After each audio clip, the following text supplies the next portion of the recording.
दोस्तों मई 2019 में खोजकर्ताओं ने तंजानिया के ऑल डोइनो लेंगाई वोल्केनो के पास 19,000 साल पुराने 400 ऐसे ह्यूमन फुटप्रिंट्स खोजे थे जो आज भी वैज्ञानिकों के लिए किसी पहेली से कम नहीं, क्योंकि कोई नहीं जानता कि जिन लोगों के ये फुटप्रिंट्स थे आखिर वो एक ज्वालामुखी के पास क्यों गए थे। हालांकि ये एकमात्र ऐसी खोज नहीं जिसने वैज्ञानिकों का दिमाग खराब किया हो, क्योंकि इसके अलावा भी दुनिया में बहुत सी ऐसी खोजें हुई हैं जिनको लेकर वैज्ञानिक सटीक तौर पर कुछ भी नहीं कह पाते। तो चलिए जानते हैं इन्हीं खोजों के बारे में हमारी इस वीडियो के जरिए। Number 10, hidden carvings in India. दोस्तों साल 2018 में भारत के कोंकण रीजन में आर्कियोलॉजिस्ट को कुछ ऐसा मिला जिसको देखकर उनकी आंखें ठिठक कर रह गईं। इस आर्कियोलॉजिकल साइट पर उन्हें ऐसी कार्व्ड रॉक्स मिली जिन्हें देखकर वो बिना चौंके नहीं रह सके, क्योंकि जब इन रॉक्स की कार्बन डेटिंग की गई तो पाया गया कि ये पेंटिंग्स करीब 10,000 साल से लेकर 20,000 साल पुरानी हैं। ह्यूमन सिविलाइजेशन में इतने सालों पुरानी शानदार कार्विंग्स को देखकर हर कोई इसलिए चौंक गया क्योंकि 10,000 साल पहले ऐसी पेंटिंग्स की कल्पना शायद ही किसी ने की होगी। लेकिन चौंकाने वाली बात यह थी कि साइंटिस्ट के हिसाब से इन पेंटिंग्स में ज्यादातर जानवरों की पेंटिंग्स थी जो कि भारत से ज्यादा अफ्रीका में पाए जाते थे। इसलिए अब इस बात पर सोचने के लिए भी साइंटिस्ट मजबूर हो गए हैं कि क्या इतने सालों पहले भी इंसान एक कॉन्टिनेंट से दूसरे तक रहने के लिए मूव करते थे। इन कार्विंग्स ने ऐसे ऐसे सवाल पैदा कर दिए हैं जिनके जवाब हाल फिलहाल में तो साइंस के पास भी नहीं है। Number 9, toads tombs. यरूशलेम बिब्लिकल जू जानवरों के लिए एक काफी अच्छा और हेल्दी जू माना जाता है, जहां पर कई प्रकार के जानवर अपना बसेरा बनाए हुए हैं। लेकिन इसी पार्क में खुदाई के दौरान कुछ ऐसा मिला जिसने लोगों को काफी ज्यादा चौंका दिया।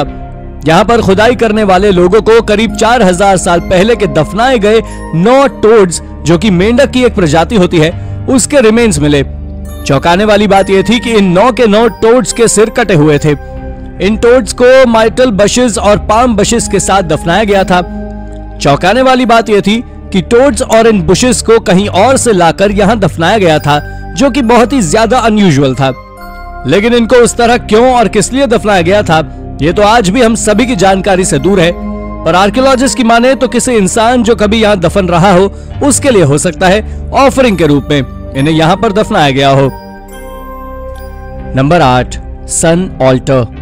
दोस्तों आर्कियोलॉजिस्ट ने चाइना के ज़िंजियांग उइघुर ऑटोनॉमस रीजन में एक बहुत अनोखी खोज की है जिसके बारे में जानकर आप हैरान हो जाएंगे। दरअसल यहाँ आर्कियोलॉजिस्ट ने जुलाई 2017 में एक एंशिएंट सन ऑल्टर खोजा है जो लगभग 3,000 साल पुराने हैं, और इन सर्कल शेप स्ट्रक्चर का डायमीटर लगभग 500 फीट है। और आर्कियोलॉजिस्ट का मानना है कि इस स्ट्रक्चर को नोमैडिक ट्राइब्स के द्वारा बनाया और यूज किया गया होगा जो उस समय इस एरिया में घूमा करते थे। वैसे इस ऑल्टर में जिस तरह के स्टोन का इस्तेमाल किया गया है वो बहुत ही अलग है और लोकल व्यक्ति द्वारा नहीं लगाए गए हैं। दरअसल इस ऑल्टर में 3 सर्कल लेयर में स्टोन लगाए गए हैं जो बहुत ही मुश्किल से ग्राउंड के ट्रेंचेस में विजिबल है। वैसे दोस्तों एक्सपर्ट्स का मानना है कि इसे बनाने में जिस मटेरियल का यूज किया गया है उसे मीलों दूर से लोगों द्वारा घोड़ों की मदद से यहाँ लाया गया, और इसके स्ट्रक्चर को मंगोलियन के यर्ड से मिलता जुलता बनाया गया था और जिसे सन वर्शिपर्स के द्वारा यूज करने के लिए जाना जाता है। वैसे चाइना के इस एरिया में पहले ऐसा कुछ नहीं मिला, और एक्सपर्ट्स और हिस्टोरियंस का कहना है ऑल्टर का यहाँ मिलना इस बात का सबूत है कि सेंटर का प्लेन कल्चर यहाँ तक कि सिल्क रोड के बनने के पहले पहुंच गया था, जो लगभग 2200 साल पहले बनी थी। Number 7, footprint. दोस्तों मई 2019 में तंजानिया के ऑल डोइनो लेंगाई वोल्केनो के पास 400 ह्यूमन फुटप्रिंट्स मिले हैं जो कि लगभग 19,000 साल पुराने हैं। और जब इन फुटप्रिंट्स के ऊपर रिसर्च की गई तो जानकारी मिली कि ये 12 लोगों के पैरों के निशान हैं जो एक साथ इस एरिया से ट्रैवल कर रहे थे। इन 12 लोगों में कुछ बच्चे थे और कुछ पुरुष और महिलाएं थी, जिनमें से किसी एक व्यक्ति के पैर का अंगूठा टूटा हुआ था। वैसे दोस्तों ये माउंटेन लोकल लोगों के बीच माउंटेन ऑफ गॉड के नाम से जाना जाता है। साइंटिस्ट का कहना है कि यहाँ आसपास की डस्ट और राख अभी तक सॉफ्ट बनी हुई है, जिसके कारण ये फुटप्रिंट साफ साफ दिखाई दे रहे हैं। वेल दोस्तों अभी तक ये पता नहीं लग पाया है कि आखिर ये लोग कौन थे और यहाँ वोल्केनो के पास क्या करने आए थे। Number 6, unfinished obelisk. दोस्तों वैसे तो इजिप्ट बहुत सारी मिस्टीरियस डिस्कवरीज के लिए जाना जाता है, लेकिन इजिप्ट के असवान में एक अनफिनिश्ड ओबेलिस्क पाया गया है जिसे एंशिएंट टाइम का इजिप्ट में मिला लार्जेस्ट ओबेलिस्क कहा जा रहा है। और आर्कियोलॉजिस्ट का कहना है कि यह ओबेलिस्क लगभग 4000 साल पुराना है। वैसे इस बात का पता लगाना बहुत मुश्किल है कि आखिर इतने बड़े इस ओबेलिस्क को क्यों बनाया जा रहा था और फिर इसे अधूरा क्यों छोड़ दिया गया। एक्सपर्ट्स का मानना है कि हो सकता है इसे बनाते वक्त ये टूट गया हो और फिर इसको रिपेयर करना बहुत मुश्किल काम था, इसलिए इसे ऐसे ही यहाँ छोड़ दिया गया। वैसे अगर इस ओबेलिस्क को कंप्लीट कर दिया जाता तो ये लगभग 137 फीट यानी कि 42 मीटर लंबा होता और इसका वजन लगभग 1200 टन होता। Number 5, sudoku carvings on temple. इस बात को तो हर कोई मानता है कि भारत दुनिया के सबसे पुराने और सांस्कृतिक रूप से सबसे समृद्ध देशों में से एक रहा है, जहां पर पुराने जमाने से कई ऐसी चीजें रही हैं जो भले ही वक्त की चादर के साथ ढक गई, लेकिन जब जब वो हमारे सामने आई तो हमेशा ही हमने अपनी संस्कृति पर गर्व महसूस किया है। ऐसी ही एक चीज हमारे सामने आई सुडोकू के रूप में। सुडोकू, जिसके बारे में हम सभी जानते हैं कि वो गेम काफी ज्यादा इंटरेस्टिंग और माइंड डेवलपिंग है। इस गेम की शुरुआत वैसे तो 17वीं सदी की मानी जाती है, लेकिन भारत के तमिलनाडु के एक गांव पलानी में एक मंदिर के रेनोवेशन के दौरान मंदिर की एक दीवार पर सुडोकू गेम के पैटर्न में एक गेम की कार्विंग्स मिली, तो हर कोई इन्हें देखकर दंग रह गया, क्योंकि यह मंदिर 13वीं सदी में बनाया गया था। इस बात का जवाब तो साइंटिस्ट अभी तक नहीं दे पाए कि अगर इस मंदिर पर बनी कार्विंग्स वाकई में सुडोकू की है, तो इसका मतलब दुनिया में सुडोकू के फैलने से काफी पहले से यह खेल भारत में मौजूद था। नंबर 4, वुडहेंज इन ओहियो। अमेरिका के ओहियो शहर में साल 2005 में जैरेड बर्ग्स नाम के एक आर्कियोलॉजिस्ट को सर्कल नुमा किसी जगह के ऐसे अवशेष मिले जिसने लोगों के सिर चकरा दिए, क्योंकि इस जगह के लिए माना जाता था कि इस जगह पर जो भी कुछ पुराने जमाने का बना हुआ है उसे फोर्ट एंशिएंट कल्चर के लोगों ने बनाया है, जिनकी एरा करीब 1000 से 1750 सीई के दौरान की मानी जाती है। लेकिन जब 200 मीटर डायमीटर वाले इस सर्कल नुमा वुडहेंज का पता चला तो उनकी सारी धारणाएं ही बदल गई। हालांकि इस वुडहेंज का अब बहुत ही कम हिस्सा बचा हुआ है, लेकिन इसका स्ट्रक्चर आज भी कई मीटरों में फैला हुआ है।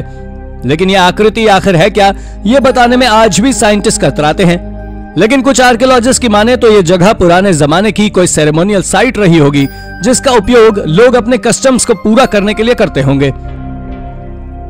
Number 3, crossword puzzles history. दोस्तों, क्रॉसवर्ड यानी कि वर्ग पहेली भी दुनिया के सबसे ज्यादा दिमाग लगाने वाले खेलों में शुमार है। लेकिन इस खेल की शुरुआत दुनिया में कब हुई, इसके बारे में लोगों को कुछ ज्यादा नहीं पता है।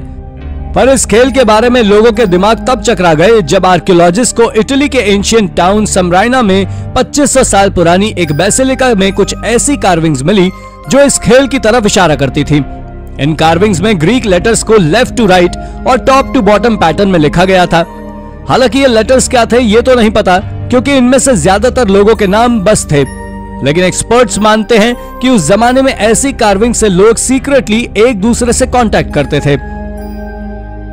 Number 2, ancient mummy in China. साल 2006 में चीन के टकलामाकान डेजर्ट में आर्कियोलॉजिस्ट की एक टीम को एक ऐसी ममी के अवशेष मिले जिनको देखकर हर कोई हैरान रह गया। ये ममी वेस्टर्न चीन के मीलों फैले रेगिस्तान में जब पाई गई तो लोगों को बड़ा अजीब लगा, क्योंकि इस रीजन में ऐसी फिजिक वाले लोग नहीं पाए जाते थे। जब इस ममी के डीएनए को ट्रेस किया गया तब पता चला कि ये ममी किसी सेल्टिक रेस वाले इंसान की है जो कि स्कॉटलैंड से यहाँ किसी जमाने में आया होगा। इस ममी के साथ आर्कियोलॉजिस्ट को 3 वुमेन और एक बेबी की बॉडी भी मिली थी, जिनके डीएनए ट्रेस करने पर मालूम चला कि वो भी सेल्टिक रेस के ही थे। लेकिन वो लोग यहाँ क्या कर रहे थे और क्या वो यहाँ अकेले आए थे, इस बात का जवाब एक्सपर्ट्स आज तक नहीं दे पाए हैं, क्योंकि उन्हें इन ममीज के अलावा सेल्टिक रेस के और लोगों के सबूत यहाँ नहीं मिले। Number 1, Galileo middle finger. Italy के Florence history of science museum में कुछ ऐसा रखा हुआ है जिसके बारे में जानकर आप भी काफी शौक हो जाएंगे। दोस्तों, इस म्यूजियम में किसी जमाने में चर्च के दुश्मन के रूप में देखे जाने वाले गैलीलियो गैलीलाई की मिडल फिंगर को इस तरह सजा कर रखा हुआ है कि जैसे वो किसी संत की उंगली हो। इस उंगली को गैलीलियो के रिमेन से 1737 में एंटन फ्रांसिस्को गोरी नाम के एक चोर ने उनकी मौत से लगभग 100 साल बाद चुरा लिया था। लेकिन उसने ऐसा क्यों किया ये तो अभी तक किसी को नहीं पता, पर यह अपने आप में ही काफी रोमांचक है। 2009 में गैलीलियो से जुड़े और भी कई बॉडी पार्ट्स एक ऑक्शन से नीलाम हुए और इस म्यूजियम का हिस्सा बने। तो दोस्तों, ये थी हमारी आज की वीडियो। आपको हमारी वीडियो कैसी लगी हमें कमेंट करके जरूर बताइएगा। और हाँ, जाते जाते इसे लाइक और चैनल को सब्सक्राइब भी जरूर कर दीजिएगा। Thank you for watching.